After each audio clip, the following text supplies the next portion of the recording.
There was a bit of pushback mentally in my head, like, are we ready? How is this going to work? What if it's going to be gnarly and big and I have to take off? I don't want to embarrass myself.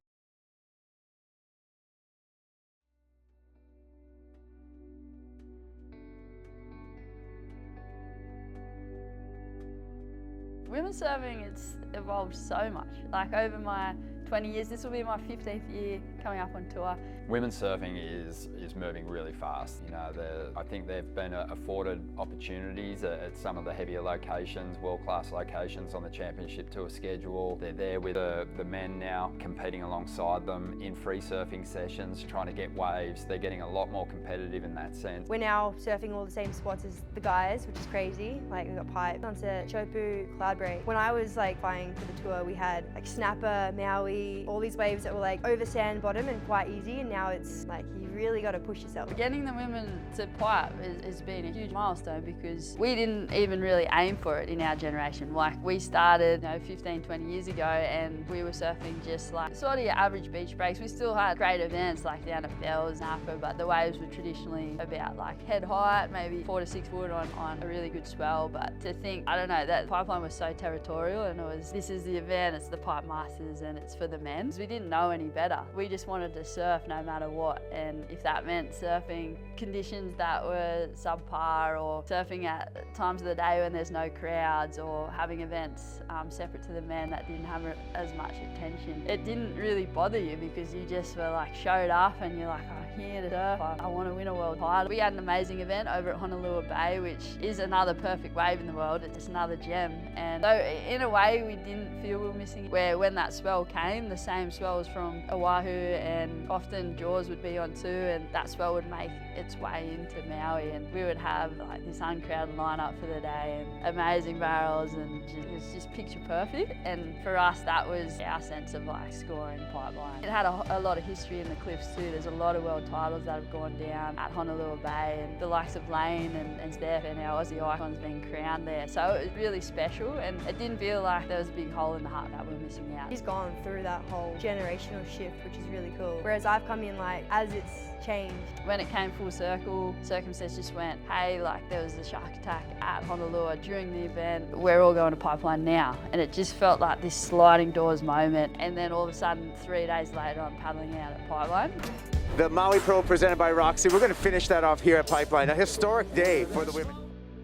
There was a bit of pushback mentally in my head, like, are we ready? How is this going to work? What if it's going to be gnarly and big and I have to take off? I don't want to embarrass myself. It was a really steep drop and learning curve. It was just like, wow, this wave takes a lifetime to learn, and now I'm just walking out here with limited knowledge, and it sort of feels like a bit of a summation of our careers. There was never a manual. You just showed up and you're like, what's in front of? Okay, I'm going to do whatever I can to react to the situation and perform at my best. But we weren't necessarily ready for any of it. And I think that's life though. I think that's the exciting fun part. I don't think that there was any other way to do it than just drop you in the deep end, and you guys just got to float. Up on the Sunshine Coast, where I'm used to waves that are like 2 foot maximum and over sand, it's not all safety and comfort now. It's not all safety and performance.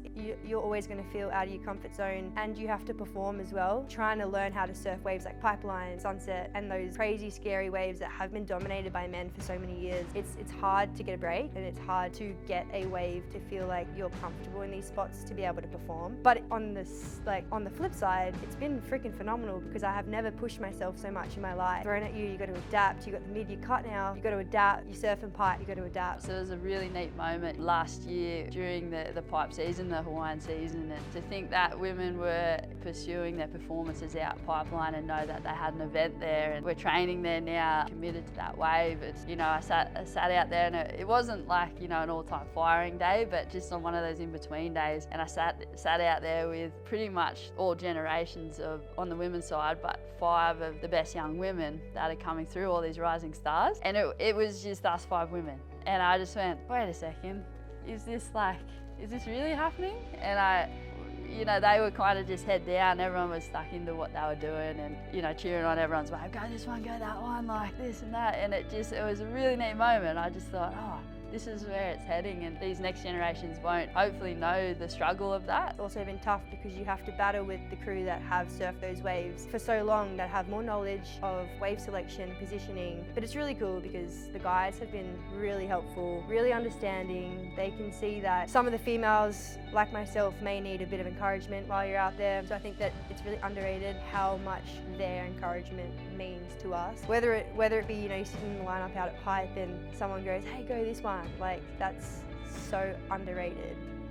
It makes us feel like we're capable and like involved. And now you see like females like Carissa, Steph, a whole bunch of the younger generation now, because they saw that that's what they had to do. They've adapted so quickly, and now they're pushing the limits of what's possible. That you're not always ready, and it feels a little scary sometimes, and you don't know what's going to happen. But look where it's heading now, and I think Pipeline's obviously here to stay for the women. And the performances, like over time, they'll just keep increasing. But yeah, it's just so welcomed on our side, and we love to be challenged, and that's why we're here.